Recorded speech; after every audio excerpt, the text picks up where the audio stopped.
भाई आज तुम्ही पीडित कुटुंबाला भेट देण्यासाठी आलात. पूर्ण पीडित कुटुंबाची माहिती घेतली. काय प्रकरण आहे नेमकं सांगाल का थोडं? सचिन देशमुख या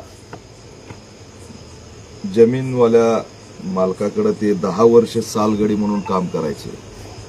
10 वर्ष त्याच्या शेतीत ते राबले आणि कधी काही वाटलं नाही, परंतु या नराधमाने अचानक त्यांना बंदुकीची गोळी झाडून ठार केलेलं आहे. आणि एवढं प्रकरण गंभीर आहे महाराष्ट्राच्या पटलावरती की मानवतेला काळिंबा फासणारी घटना घडली. हे कुटुंब अनुसूचित जातीतलं आहे, ते भूमिहीन आहे, मजूर आहे आणि भूमिहीन मजूर असल्यामुळे इथल्या जमीनदाराच्या शेतात मजुरी केल्याशिवाय त्या कुटुंबाला पर्याय नाही. म्हणून 10 वर्ष उषाताई साठे आणि त्यांचे मिस्टर विजय साठे हे दोघंही तिथं मजुरीचं काम करतात आणि त्या ठिकाणी प्रामाणिकपणे काम करत असताना अचानक असं काय घडलंय की त्या सचिन देशमुखने आमच्या भगिनीचा जीव घेतला. तिला एक गोळी झाडून मारलंय म्हणजे या महाराष्ट्रातली किती मोठी घटना आहे. पण आज या राज्यात त्या घटनेबद्दल कुणालाही माहिती नाही, कोणत्याही मीडियात चर्चा नाही. मी आता हे कोणत्या तालुक्यात आहे?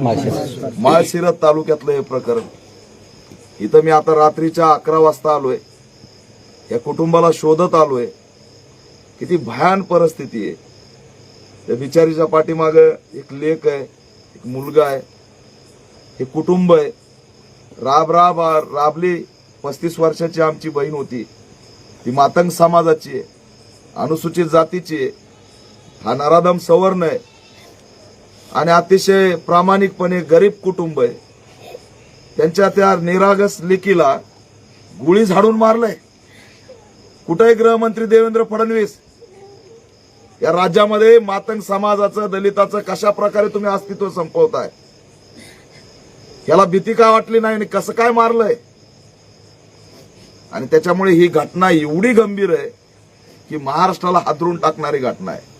जर मजुरांना बंदुकीने मारलं जात असेल, ठार केलं जात असेल, त्यांचे ते मिस्टर काम करतात आणि त्यांना अचानक आवाज येतो, पळत जातात, तर बायको रक्ताच्या थारोळ्यात पडली आणि तो बिनधास्तपणे ही बंदूक आणतो कुठून? एवढी मोठी घटना घडून या मतदारसंघाचा खासदार यांना बोलला नाही, आणखी आमदार बोलला नाही. या राखीव मतदारसंघ आहे. उत्तम जानकर म्हणून आमदार आहेत. का दलितांचे मुद्दे अधिवेशनात नाहीत घेत का कुणी? अधिवेशन एकीकडे चालू आहे, बाकी मुद्द्यावर चर्चा ऐकतोय. पण या दलित लेकीची, उषाताई साठेची निर्घृणपणे हत्या झाली. तिच्या न्यायासाठी कुणी आवाज उठवणार नाही. हे गंभीर आहे आणि म्हणून याच्यामध्ये अॅट्रॉसिटीचं कलम लागलंय, 302चं कलम लागलंय.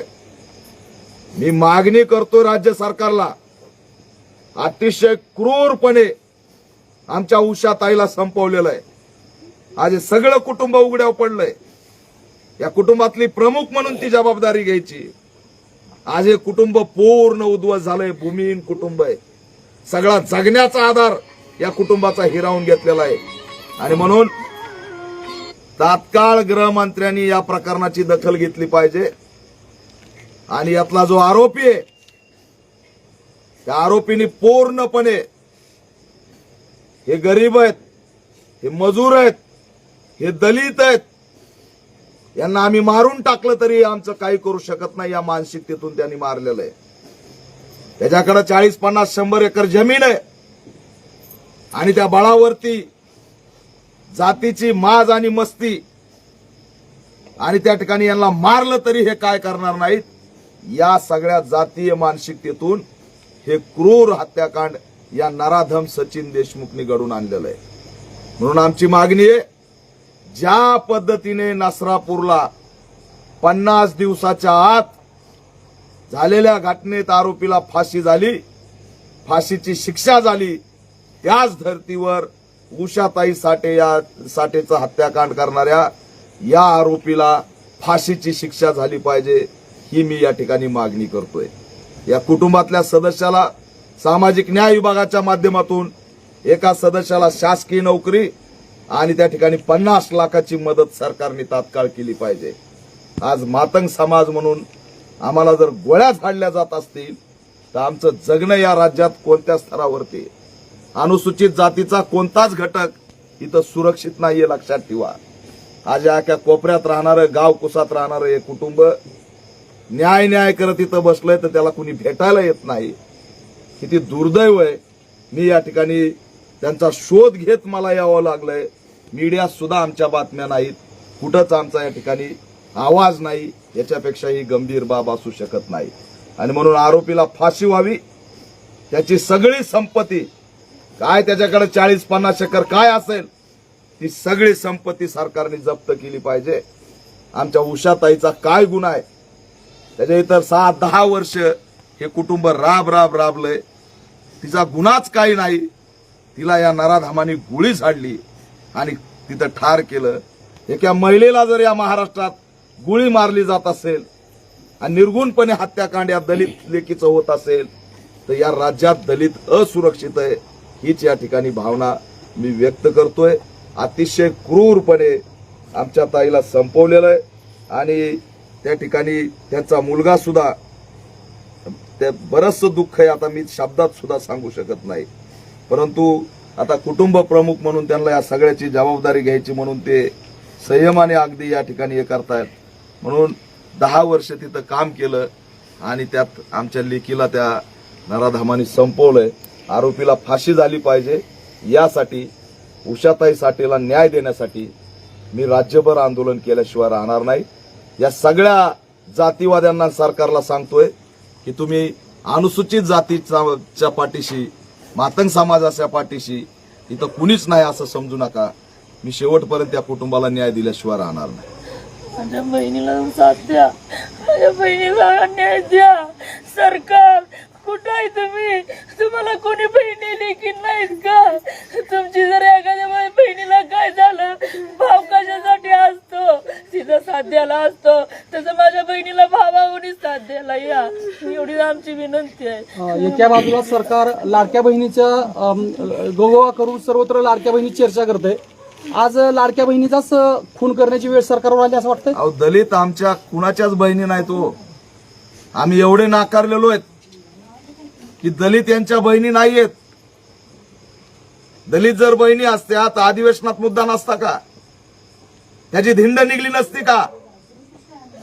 त्या आरोपीच्या नाडग्या फोडल्या नसत्या का पोलिसांनी? आजही त्याला वाटतं पैशाच्या बळावर मी बाहेर येईल. म्हणजे दलितांच्या लेकीला गोळ्या झाडून मारलं तरी त्याला वाटतं की मी पैशाच्या बळावर बाहेर येईल. दिसलं तुम्हाला त्याचं धिंड काढलेली पोलिसांनी?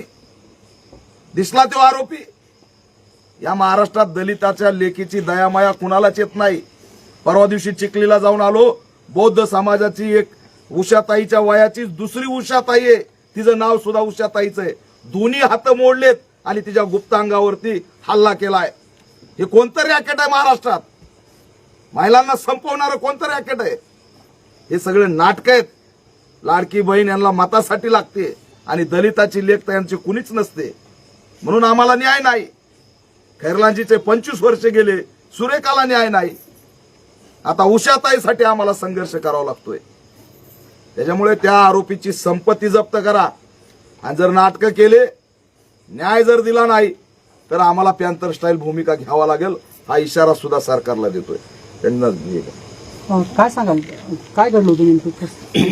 मला काय माहित नव्हतं. माझं गाव आहे पंढरपूर तवशी. मला अचानक फोन आला माझ्या बारक्या बहिणीचा, आपल्या आजीला कोणी मारलंय.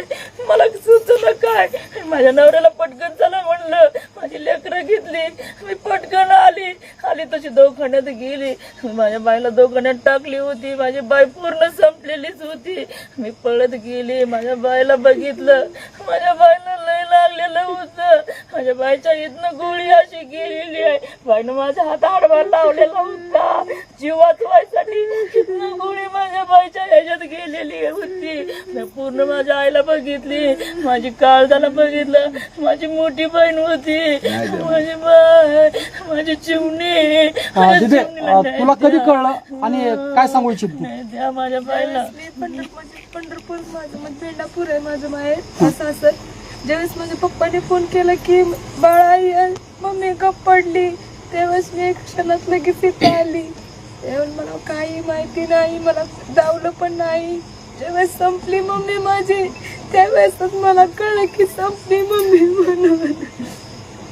माझ्या मम्मीला एवढीच विनंती आहे की महाराष्ट्राला की माझ्या मम्मीला न्याय द्या, मला काही नको, त्या आरोपीला फाशीची शिक्षा द्या आणि माझ्या आईला, भावाला आणि माझ्या सगळ्या कुटुंबाला न्याय द्या. मी एवढीच इच्छा करते तुमच्याकडं, माझे काय सुद्धा हे नाही, फक्त की माझ्या आईला नुसती सही द्या, न्याय द्या, फक्त न्याय द्या. काय झालं होतं नेमकं सांगता येईल का थोडं बाबा? मला काही सुद्धा माहिती नाही, फक्त पप्पानी मला सांगितलं. काय झालं होतं प्रकरण थोडं सांगते? मी परवाने मी कामाला जात असतो 9 वाजता कामाला गेल्यानंतर बंगल्यापाशी मी गेलो आणि बंगल्यापाशी एक रूम होती, ती रूम मला घेऊस तर ती रूम मी साफ करत होतो. मग ती रूम साफ करून झाली 9 वाजता, 9:30ला झाली. तिथनं मग मी मला म्हणले औषध मारायचं आहे. मालक म्हणजे आरोपीच. मग ती सचिन देशमुख म्हणले की बाबा औषध मारायचं आहे. ठीक आहे म्हणलं. मग मी ती STB औषध घेऊन तिथे गेलो भागापाशी STB ठेवले, STBचा पाईप बसवला, नंतर पुन्हा औषध घेतले, औषध कालवली, टेपाडमध्ये ती सगळी वतली. मग ते काय मी वतल्यानंतर ती पाईप हाताळल्यानंतर पुढं जाऊन मी ती STBची घन बसवली पुढं औषध मारण्यासाठी. त्यावेळेला मालक ततच होते. मी एक लाईन मारून येऊस तरी मालक ततच होती. परत मी दुसरी लाईन घेऊन येईल, त्यावेळेला काय मालक तिथे नव्हती, घरी गेलो. तिसऱ्या लाईनीला त्यावेळेला मालक घेऊन आंब्याखाली ती लिंबाखाली बसली होती. बसल्यानंतर मी 4थ्या लाईनीनं पुन्हा मुरडांनी खाली मारत जाताना माझी एकदम नजर खाली गेली माझ्या घराकडे. माझ्या मंडळीचं पुढं चालत येत होती. मी तिला पाहिलं, तिने मला बघितलं आणि मी परत म्हटलं काहीतरी काम असेल म्हणून मी आपलं हे केलं. मी आपलं सरळ पुढे गेलो औषध मारत.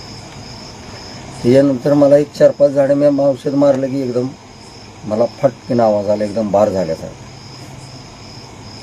आवाज आल्यानंतर मंडळीचा पण मला आवाज आला, हाक मारल्यासारखा. मग मी काय केलं, हातातली गन, STB ही सगळंच खाली औषधाचं टाकला पाईप आणि डाळिंबीच्या भागातनं बाहेर पळालं.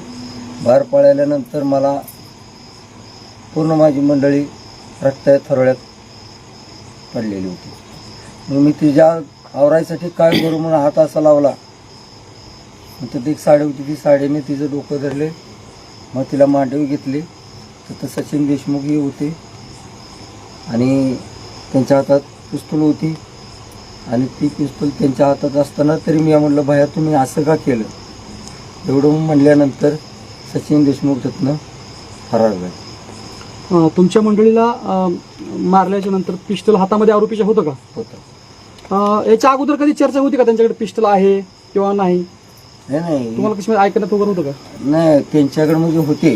हां, कसं लिगली आहे की काय सांगता हे काय आपल्याला माहिती नाही. त्यांना माहिती नाही. पण एक लक्षात घ्या, या भागामध्ये मी पोलीस अधीक्षकांना सांगतोय, या सगळ्या कोम्बिंग करायचं, हे विदाऊट लायसन का वापरतात, हे शस्त्र आलं कुठून, एवढं सहज कसं काय उपलब्ध झालं, या सगळ्याची चौकशी झाली पाहिजे.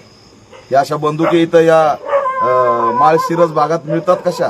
त्याच्यामुळं हा जो काही सचिन देशमुख एकट्याने गोळी मारली इथपर्यंत मर्यादित प्रकरण नाही. त्याच्यामध्ये कट झालेला आहे का, त्याच्या कटात कुणी कुटुंबातलं सामील आहे का, या सगळ्याची सखोल चौकशी झाली पाहिजे. आणि त्याच्यासाठी SIT मार्फत सुद्धा चौकशी झाली पाहिजे, CBI मार्फत चौकशी झाली पाहिजे आणि आरोपीला फाशी झाली पाहिजे. हीच या कुटुंबाची आणि आमच्या संघटनेची मागणी राहणार आहे. मी सांत्वन करायला आलोय, भेटलोय, वस्तुस्थिती घेतली आणि आता राज्यभर आंदोलन छेडणार. याच्या अगोदर पण एका महिलेची छेडछाड केली होती, अशा प्रकारचं काही पेपरमध्ये छापून आणलं, तर ते काय सत्य आहे का त्याच व्यक्तीकडून? आरोपींकडनं एका महिलेची छेडछाड झाली होती असं असं पेपरला आलं होतं का? काय खरं आहे का ते? नाही, ते काय आपल्याला ते पीडित आहेत, त्यांना याच्यातलं ठीक आहे, ओके. त्यांना काय माहित असतं? चला. काळजी घ्या हो बा. बरं का भावानो माझ्या हो, बहिणीच्या टेन्शन मागं नका. उभा राहा. माझ्या मुली हो